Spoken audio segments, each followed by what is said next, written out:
From the elders of Idogbo comes tonight's tale. Welcome to Desi Tales Africa.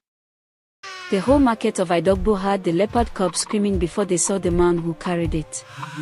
Idumudia the hunter came striding between the stalls with the cage on his shoulder and a dead antelope across his back, and behind him, somewhere beyond the farms, deep in the tree line, came a sound that made every trader stop counting money, the long, broken cry of a mother leopard calling for her child.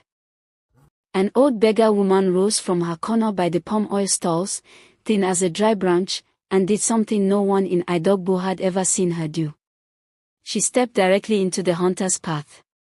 "Son," she said, "hear how the mother cries. Whatever they are paying you for that cub, the forest will charge you more." The market held its breath. Idumudia looked down at her cracked begging bowl and her milk-white eye, and he laughed from deep in his chest. Then he kicked her bowl clattering across the ground, coins and all, and said the words the village would repeat for the rest of his life: "The forest charges nothing. The forest is my shop, old woman, I take what I like from my own shelves." He shifted the screaming cage on his shoulder and walked on. And the old woman watched him go, not with anger, the trader swore afterward, but with something far worse. With pity. If you love stories where pride walks in big and crawls out small, do the storyteller 3 quick kindnesses: subscribe to Desi Tales Africa, tap the like button, and tell us in the comments where in the world you're listening from tonight. Now back to Idogbo, because the forest was already counting what Idumudia owed. Idumudia was, by every measure a man could buy, the greatest hunter Idogbo had ever produced. His compound had a zinc roof when others had thatch. His gun was for a maid. Traders came from 3 towns for his bushmeat, and he never returned from the forest empty-handed, never, a fact he mentioned so often that children mimicked him behind his back, puffing their chests, never. Not once. But the elders, when they heard that boast, always touched wood and looked toward the trees. Because Idogbo's forest had rules older than the village itself. Take only what you need. Never hunt in the sacred grove, where the first hunters made their covenant. And never, ever, raise your hand against a white animal, for the white ones belong to the mother of the forest, and she does not sell what is hers. Idumudia called the rules superstition, the grove wasted land, and the mother of the forest a story for frightening children. And lately, he had a reason to say it louder. A collector had come from the city, a man with soft hands and a hard briefcase, and he had heard the rumor every hunter in the region whispered. That deep in Idogbo's forest lived the white leopard. The collector opened his briefcase on Idumudia's table. What was inside could buy 10 zinc roofs. "Bring me that animal," the collector said, "and you will never need the forest again."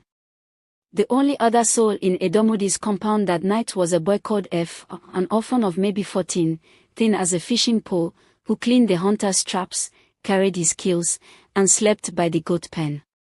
Idumudia had taken him in years ago, and reminded him of it daily, the way a man reminds a debtor.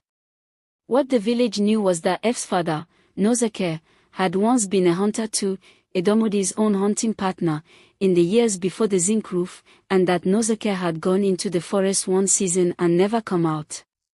What no one knew was why the boy still flinched whenever Idumudia laughed. F had 1 meal a day, and that evening, as on many evenings, he carried half of it wrapped in a leaf to the market corner where the old beggar woman sat. He set it down beside her, shy as always, and turned to go.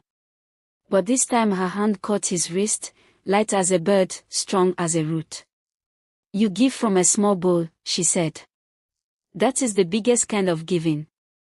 Her milk-white eye seemed, for one strange moment, to look straight through him and far beyond. She pressed something into his palm, a single seed, dark and smooth as a river stone, warm as if it had been held over a fire. "Trouble is coming to the house where you sleep, little one. When the forest turns, and it will turn, hold this, and stand still. The forest knows the difference between the hand that takes and the hand that gives." "Mama, I don't understand." "You will."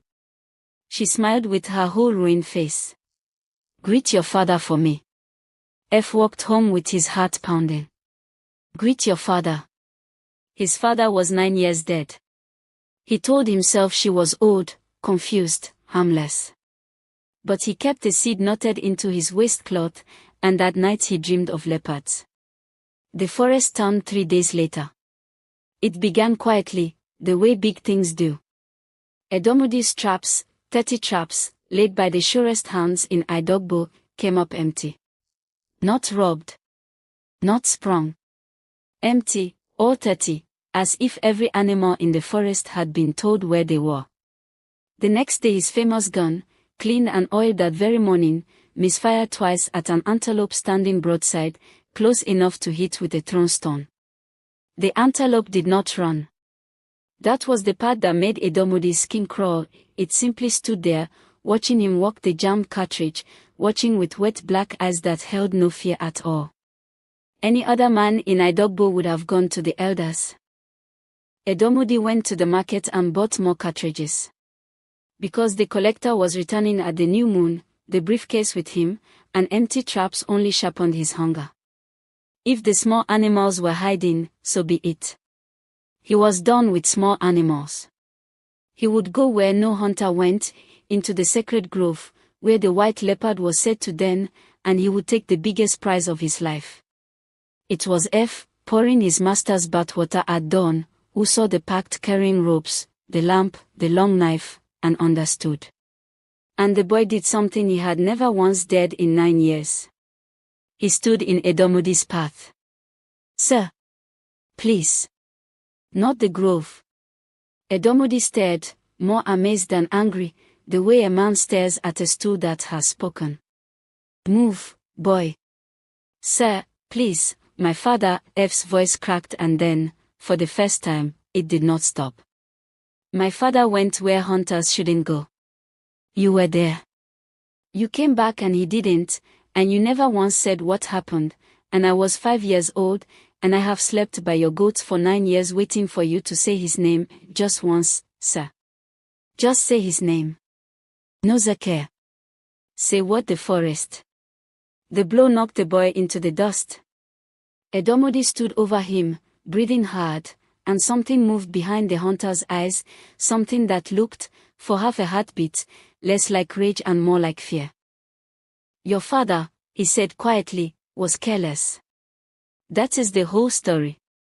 Be careful you are not careless too. He stepped over the boy and walked toward the tree line, toward the grove, and did not look back. F lay in the dust, cheek burning, and felt the seed pressing against his hip like a small warm heartbeat. If this story has its hand around your heart right now, pause one moment for the storyteller, tap the like button, and tell us in the comments, what do you think really happened to F's father? Your comments choose our next tale. Now, follow Idemudia into the trees. But quietly. The grove does not like noise. The sacred grove did not look evil. That was the first thing that unsettled him.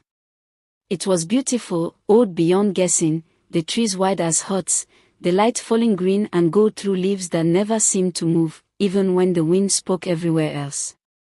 Idemudia walked an hour, then 2. And slowly, the way night comes, he began to understand that something was wrong with the paths. The trail he blazed with his knife kept ending at trees he had already marked. His own footprints crossed his path, walking in directions he had not gone. The sun, glimpsed through the canopy, stood in the wrong quarter of the sky. By what should have been noon, the greatest hunter in Idogbo admitted a thing he had never admitted in his life. He was lost. And then he saw it. Across a clearing flood with white flowers, the leopard. White as harmattan cloud, vast, unhurried, sitting in the open the way no leopard has ever sat, watching him with eyes the color of honey held up to the sun. Every rule of the forest said it should have fled or charged. It did neither. It waited. Idemudia's hands, which had never trembled now, but the briefcase glowed in his mind, and he raised the gun, and this time it did not misfire. The shot roared through the grove and struck true. He saw it strike true. The leopard did not fall. It stood, stretched the way a house cat stretches in the sun, and walked into the trees, and where the bullet had struck, 3 white flowers drifted to the ground. The gun slid from Idemudia's hands. And behind him, a voice he knew said, "Now do you see what my shelves hold, hunter?" She was standing on the roots of the great mother tree, the beggar woman from the market, except the roots had risen from the earth to bear her up like a throne, and her rags moved like leaves in a wind that touched nothing else, and her milk-white eye was no longer blind. It was full of the forest, he could see trees in it, rivers in it, every green thing that had ever grown. The mother of the forest looked down at the man who had kicked her bow, and the whole grove leaned in to listen. "Take only what you need," she said. "You took for greed. Never enter the grove, you entered for money. Never touch the white ones, you fired on my own companion. 3 laws, hunter. But it is not 3 laws you have broken, is it?" The roots beneath her stirred. "There is an older debt. Shall we dig it up? This forest buries nothing that matters." The earth of the clearing opened like a book. And there, cradled in roots as gently as a child in arms, lay a hunter's skeleton, 9 years in the ground, a rusted trap still closed upon its leg, and beside the trap, a carrying rope. Cut. Not frayed, not rotted. Cut, cleanly, with a knife. "Say his name," said the mother of the forest. Idemudia's legs gave way. It was an accident. His trap was an accident. The rope was a choice. He hung from the ravine's edge and called you, partner to partner, and you looked at him, and you thought of the white leopard you had both seen that morning, and the price it would bring, and how a price split poorly in 2. Her voice was leaves and rain and something underneath like distant drums. You cut the rope, took his kill to the market, and told the village the forest took him. For 9 years you let the forest carry your crime. The forest is done carrying it. Say his name. Nozake. The name tore out of him and the whole grove shook with it, birds bursting from the canopy for a mile in every direction, and in the village below, the elders would later swear, every drum in Idogbo sounded once, though no hand touched them.